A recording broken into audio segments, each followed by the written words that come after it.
loan লোৱা আছিলে তাৰপিছত এই পইচা 1.5 লাখ লৈছিলোঁ লোন তাৰপিছত লোন পাঁচটা থাকোঁতে দাদা নাইকিয়া হ'ল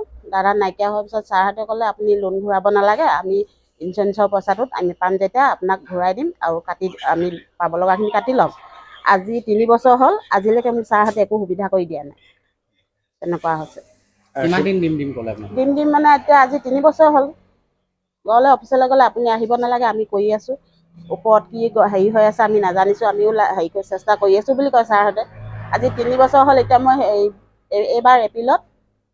12 তাৰিখে হ'ব আপোনাৰ পইচা 6,000 এটা দিবলৈ আছিলে আপুনি দিয়ক আমি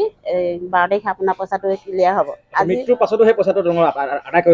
আদা কৰি ল'লে পুৰা ক্লিয়াৰ হৈ গ'ল মানে এপ্ৰিলৰ 6 তাৰিখে তাৰপিছত আপোনাৰ আৰু 25,000 টকা এটা আপুনি 25,000 টকা এটা চৰকাৰৰ ফালৰ পৰা ফ্ৰীকে দিছিলে যাৰ লেনদেন ভাল আছিলে লোন লোৱা মোৰ মানে সেইটো ক্লিয়াৰ হৈ আছিলে 25,000টো দিব নিবিচাৰিছিলে চবেই পোৱা দেখি মই গৈ কেনে এদিন ক'লোঁ মোৰ তো একো হেৰি গণ্ডগোল নাই মোৰ পইচাটোতো আহিব লাগিছিলে চবৰে আহিছে সিহঁতি ক'লে নহয় বোলে আহিছে বাইদেউ আপোনাৰ পইচাটো আপুনি কেনেকৈ উলিয়াব চেকখন খুচুৰা কৰিবতো নোৱাৰিব সেনেকৈ ক'লে মোক পাব পইচা ইঞ্চুৰেঞ্চৰ নমিনী লয় নমিনী কি কাৰণে লৈছিলে আপোনালোকে নমিনীয়ে পইচাটো উলিয়াব নোৱাৰিব নেকি তেতিয়া ক'লে বোলে পিছদিনাখন আকৌ ফোন কৰিলে আপুনি আহক বাইদেউ আপোনাৰ চেকখন আপুনি আনক কিন্তু অন্য নিদিব আমাৰ বন্ধনতে দিব আপুনি দাদা নাই যে চাইন কৰিব নোৱাৰিব আপুনি আমাৰ ইয়াত জমা দিয়ক আপোনাক আমি গোটাকৈ পইচাটো দি দিম